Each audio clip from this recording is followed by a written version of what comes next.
Hello दोस्तों, आपका स्वागत है हमारे इस चैनल पर।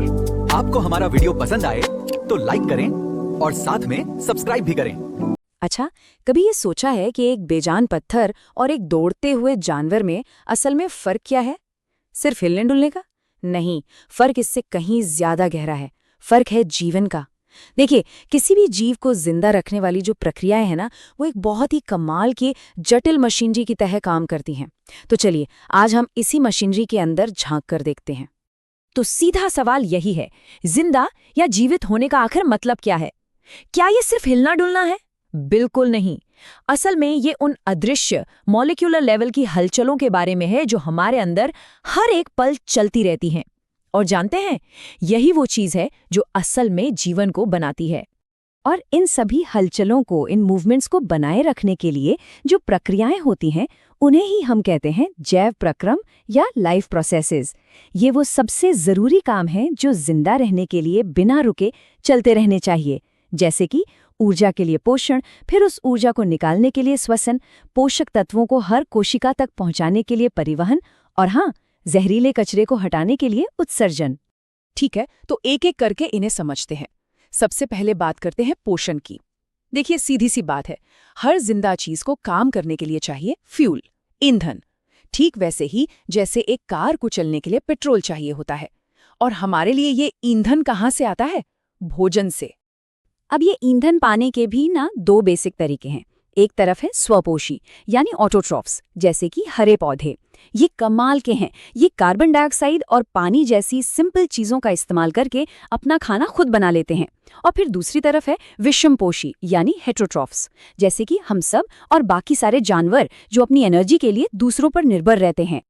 और इस बात को समझने के लिए कि विषमपोषी पोषण कैसे काम करता है, अमीबा से बेहतर उदाहरण क्या हो सकता है? ये देखिए, ये एक सिंगल सेल वाला जीव है।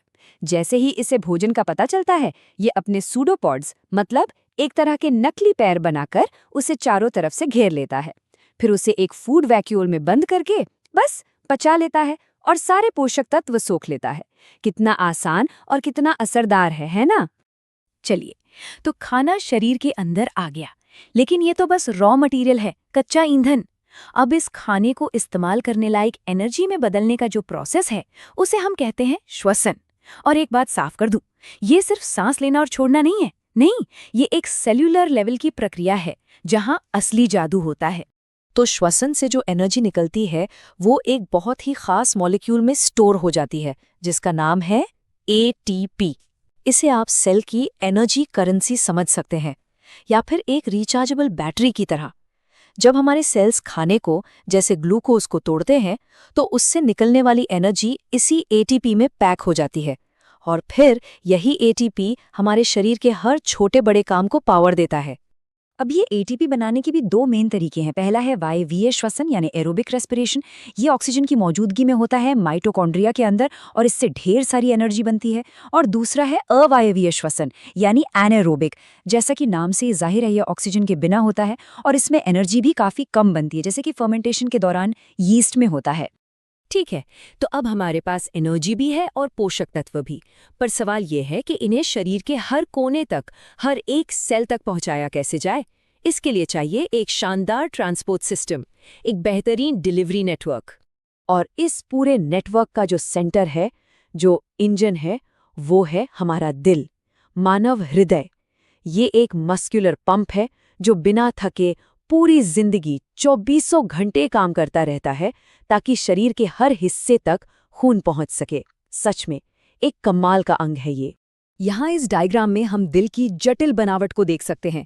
ये सिर्फ एक ऑर्गन नहीं है, ये मसल से बना एक खोखला लेकिन बहुत ही शक्तिशाली पंप है। और इसका डिजाइन ही इसे इतना ज्यादा एफिशिएंट बनाता है। तो इसकी एफिशिएंसी का राज क्या है? वो है ये नंबर 4। हमारा दिल 4 चेम्बर्स या कह लें कि 4 कमरों में बटा होता है। और ये जो 4 चेम्बर डिजाइन है ना, ये बहुत जरूरी है। ये ऑक्सीजन वाले और बिना ऑक्सीजन वाले खून को आपस में मिलने से रोकता है, जिससे एनर्जी की सप्लाई कई ज्यादा बेहतर तरीके से हो पाती है। तो चलिए, खून की इस सफर को जरा करीब से देखते हैं। सबसे पहले शरीर से बिना ऑक्सीजन वाला खून आता है दाएं आलिंद में। वहां से उसे दाएं निलय में पंप किया जाता है, जो उसे भेजता है फेफड़ों में। फेफड़ों में खून ऑक्सीजन से भर जाता है और वापस दिल में आता है, इस बार बाएं आलिंद में। फिर वहां से बाएं निलय में और जोरदार पंप के साथ पूरे शरीर में भेज दिया जाता है। ये एक शानदार डबल सर्किट सिस्टम है।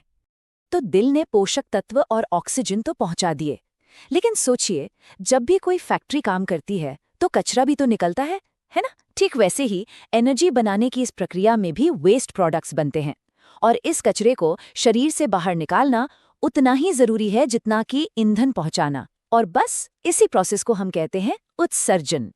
ये है हमारा उत्सर्जन तंत्र, यानी बॉडी का अपना सोफिस्टिकेटेड फिल्ट्रेशन प्लांट। इसमें जो मुख्य अंग है वो है ये वृक्क, यानी हमारी किडनी। इनका काम है खून से बेकार जहरीले पदार्थों को छानकर अलग करना और यूरिन यानी मूत्र बनाना। लेकिन असली काम जो है ना, वो बड़े लेवल पर नहीं होता। असली काम करने वाले तो छोटी छोटी माइक्रोस्कोपिक यूनिट्स हैं। तो चलिए जरा जूम इन करते हैं और देखते हैं कि ये फिल्ट्रेशन असल में कौन कर रहा है। तो मिलिए इनसे, ये हैं वृक्काणु या नेफ्रॉन। यही वो यूनिट्स हैं जो किडनी का सारा काम करती हैं, उसकी स्ट्रक्चरल और फंक्शनल यूनिट। हर एक नेफ्रॉन एक नन्हे से फिल्टर की तरह है, जो खून को साफ करता है, काम की चीजों को वापस सोख लेता है और कचरे को यूरिन बनाकर बाहर भेज देता है। और अब जरा ये नंबर देखिए, 10 लाख। हमारी हर एक किडनी में लगभग 10 लाख नेफ्रॉन होते हैं। 10 लाख! जरा सोचिए, हमारे शरीर के अंदर फिल्ट्रेशन की ये कितनी बड़ी कैपेसिटी है, जो चुपचाप हर सेकंड अपना काम करती रहती है।